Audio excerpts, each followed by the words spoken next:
Hello guys from Plant Reviews, today 22nd of June, and I'm talking now about the Philadelphus Belle Etoile. This has been the first Philadelphus I bought for the garden, and indeed is the only one that is already planted in my garden. And I actually have two Belle Etoiles, one on one side of the garden in a shady site and another one in a sunnier position. However, most of the plants have taken over, and still this beautiful mocha orange managed to bloom.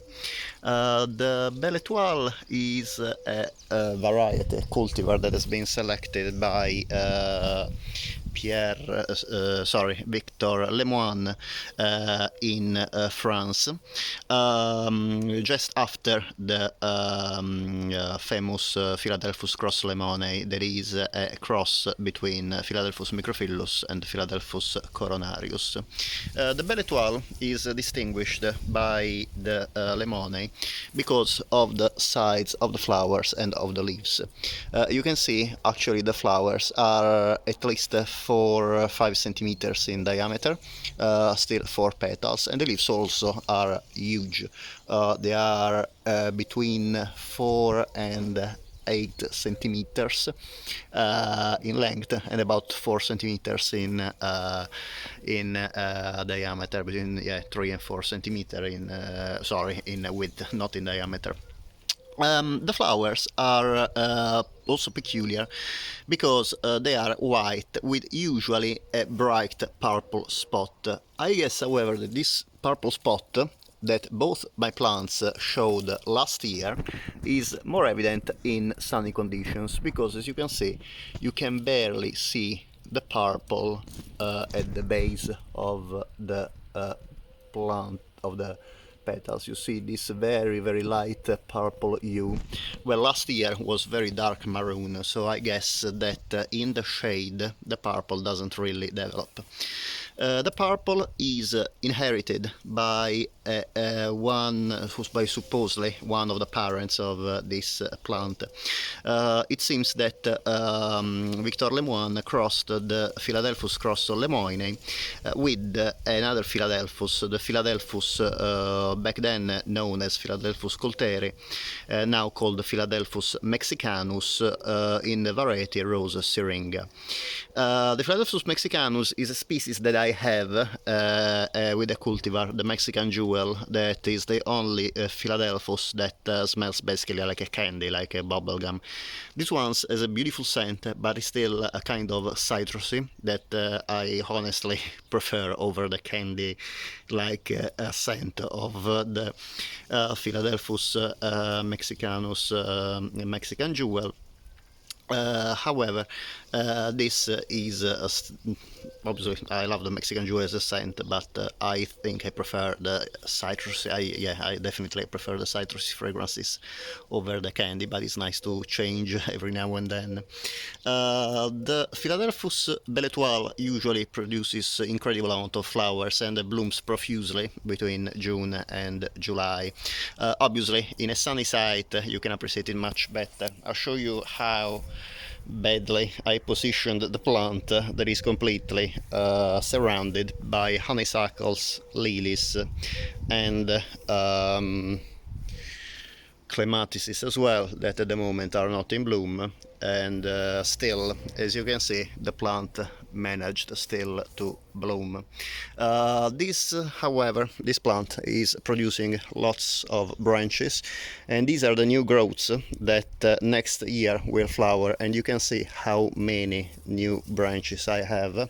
So what I am doing is I will let these branches develop and tie them at the top so they can actually point towards the honeysuckle, and hopefully I will prune the honeysuckle. What I have been planning, pruning the honeysuckle this autumn and tie these long branches of the Belle Etoile up.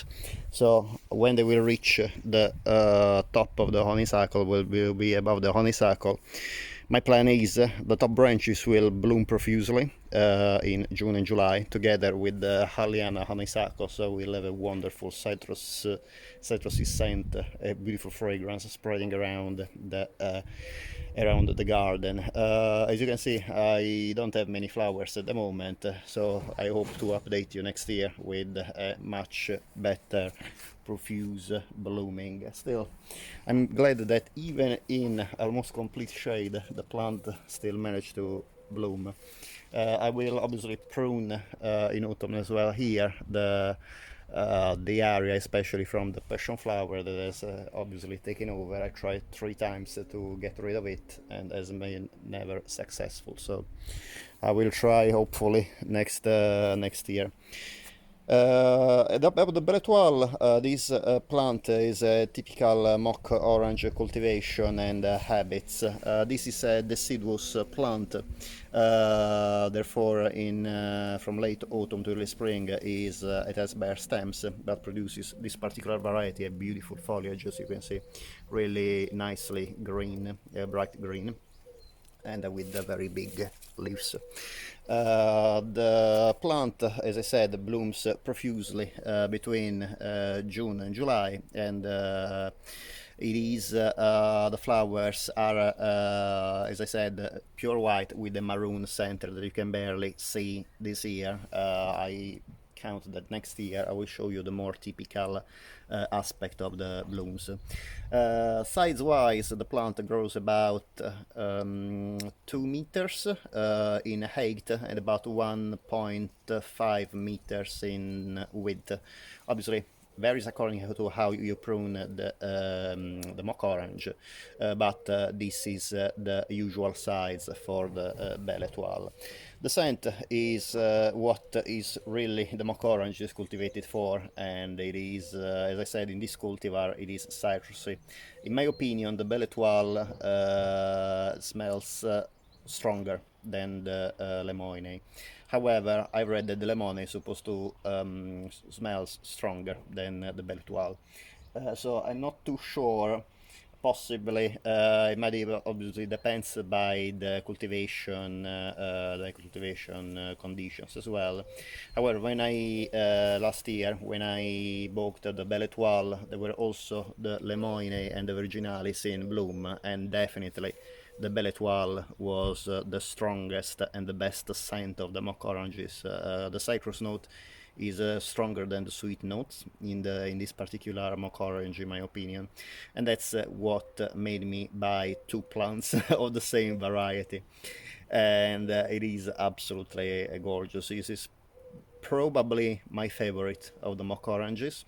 However, I'm glad to have bought some new mock oranges this year, because I like obviously different fragrances in my garden. Fragrance is a feature of my garden that I am trying to obviously, yeah, it is very important to me. I love to be surrounded by beautiful colors and fragrances. Therefore, definitely the Belle Etoile is I think if I could choose just one mock orange, that would be the Belle Etoile, my definite choice in a garden.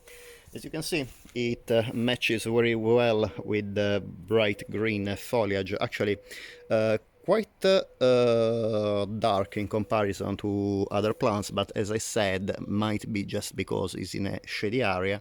The blooms are not only fragrant, they are absolutely wonderful, and I think it matches perfectly with the other plants in the other fence, like the honeysuckle, clematises, and lilies that I have as well. This is actually a pretty sunny spot. Now it's the afternoon, so it is pretty shady.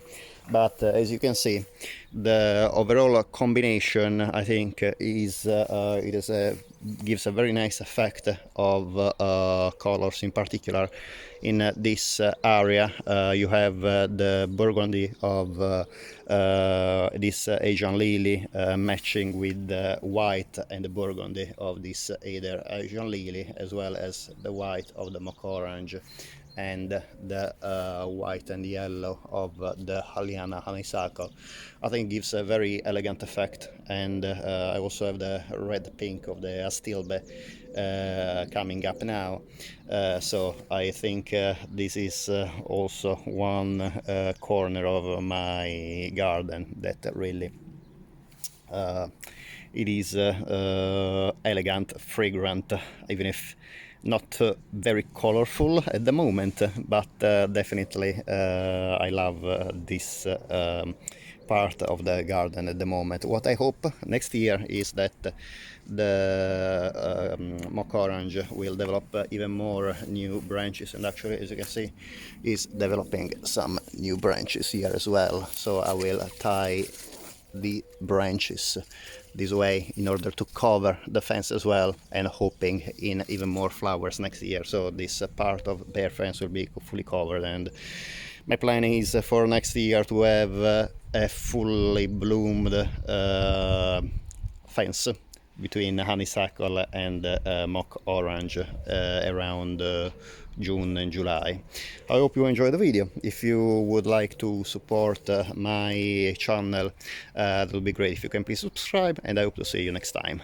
Bye.